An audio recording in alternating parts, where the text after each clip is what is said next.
जैसा कि आप सभी लोग जानते हैं, इसके पहले हम लोग क्लास 12 का चैप्टर नंबर 1 और 2 पढ़ चुके हैं। आज हम सभी लोग चैप्टर नंबर 3 एनसीईआरटी का ह्यूमन रिप्रोडक्शन का स्टडी करेंगे। लेकिन स्टडी करने से पहले, पढ़ने से पहले कुछ रिप्रोडक्टिव इवेंट्स हैं उसके बारे में जानेंगे। जैसा कि सभी लोग जानते हैं कि जो ह्यूमन होते हैं, ह्यूमंस में या मनुष्यों में जो रिप्रोडक्शन की प्रक्रिया होती है वो सेक्सुअली होती है। इस सेक्स आर्गन के माध्यम से रिप्रोडक्शन की प्रक्रिया संपन्न होती है, कंप्लीट होती है, पूर्ण होती है। और उसके साथ साथ जो मनुष्य होते हैं, ह्यूमन होते हैं, वो विविपेरस होते हैं। विविपेरस मतलब क्या?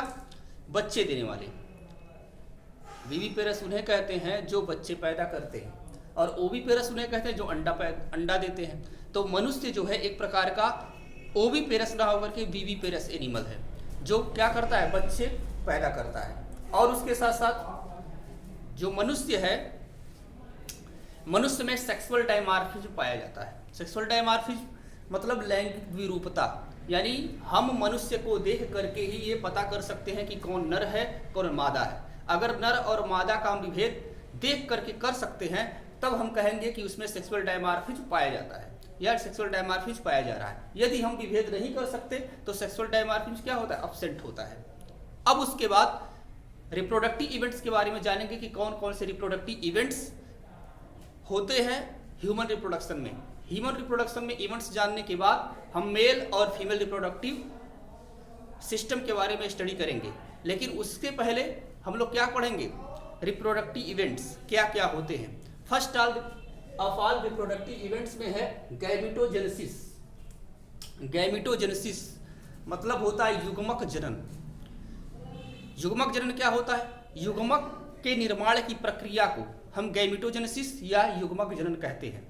यदि युग्मक का निर्माण या गैमीट का निर्माण फीमेल में हो रहा है तो उसे हम कहेंगे oogenesis, क्योंकि फीमेल में एग का निर्माण होता है, ओवम का निर्माण होता है, ओवा का निर्माण होता है या oocytes का निर्माण होता है। इस कारण उसे नाम दिया गया oogenesis। oogenesis is a type of क्या? गैमेटोजेनेसिस। और गैमेटोजेनेसिस युग्मक निर्माण की प्रक्रिया है जब हम नर और मादा किसी में भी अगर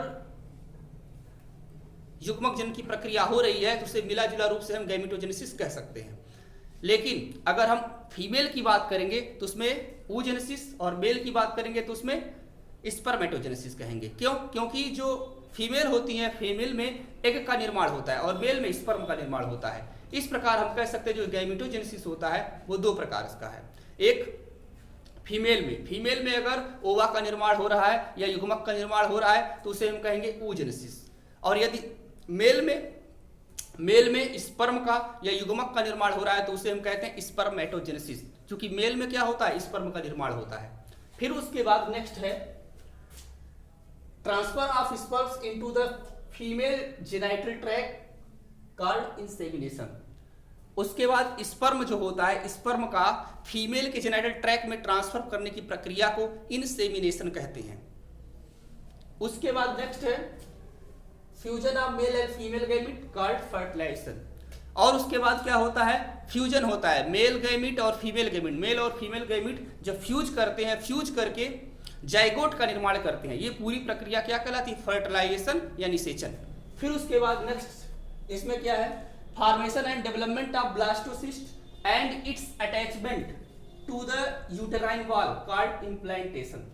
यानी जो निर्माण और विकास ब्लास्टोसिस्ट का होता है, उसके साथ साथ ब्लास्टोसिस्ट बनने के बाद ब्लास्टुला स्टेज में जा करके गर्भाशय की वॉल से चिपक जाते हैं। इस पूरी प्रक्रिया को हम इम्प्लांटेशन कहते हैं। फिर उसके बाद है नेक्स्ट गैस्टेशन।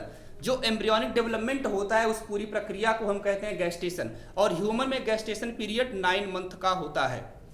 फिर उसके बाद है डिलीवरी ऑफ द बेबी। जो डिलीवरी होता है यानी बच्चे का जन्म होता है या बच्चा बाहर आने की जो प्रक्रिया होती है उसे कहते हैं पार्टुरेशन। उसके बाद नेक्स्ट है इसमें आगे जितने भी रिप्रोडक्टिव इवेंट्स होते हैं वो प्यूबर्टी के बाद होते हैं। प्यूबर्टी से पहले कोई रिप्रोडक्टिव इवेंट्स नहीं होता, जितने भी रिप्रोडक्टिव इवेंट्स होते हैं वो प्यूबर्टी के बाद ही होता है। और उसके साथ साथ कुछ रिमार्केबल डिफरेंस है मेल और फीमेल में, जिनके माध्यम से हम क्या कर सकते हैं, दोनों को अलग कर सकते हैं। जैसे एग्जांपल के तौर पे जो मेल होते हैं, मेल्स में स्पर्म का फॉर्मेशन ओल्ड एज तक होता है, यानी वो वृद्ध हो जाएगा तो भी उसमें स्पर्मेटोजेनेसिस यानी स्पर्म का निर्माण होता रहेगा। किंतु जो फीमेल होती हैं, फीमेल में ओवा का निर्माण ओल्ड एज तक नहीं होता, एक टाइम ड्यूरेशन तक होता है। उनमें 50 साल के बाद ओवा का निर्माण बंद हो जाता है। और उसके साथ साथ जो ओवा का निर्माण बंद होने की जो प्रक्रिया होती है या बंद हो जाती है तो उसे कहते हैं मेनोपॉज। और जब स्टार्ट होती है यानी लगभग 11 साल की उम्र में स्टार्ट होती है, उसे कहते हैं मेनार्की। यानी मेनार्की और मेनोपॉज, मेनार्की जो है 11 से 14 के बीच होता है और मेनोपॉज 50 के एज में होता है। फिर उसके बाद इसमें एक चीज और है, प्यूबर्टी। प्यूबर्टी जो है फीमेल में 11 साल में होता है यानी 11 ईयर में, और उसके साथ साथ मेल में 12 ईयर में। इस प्रकार जितने भी रिप्रोडक्टिव इवेंट्स हैं इस लेक्चर में समाप्त हुआ। अब उसके बाद हम पढ़ेंगे मेल रिप्रोडक्टिव सिस्टम, उसके बाद फीमेल रिप्रोडक्टिव सिस्टम, उसके बाद जो आगे का टॉपिक है पढ़ा जाएगा। आज के लिए बस इतना ही। Thank you.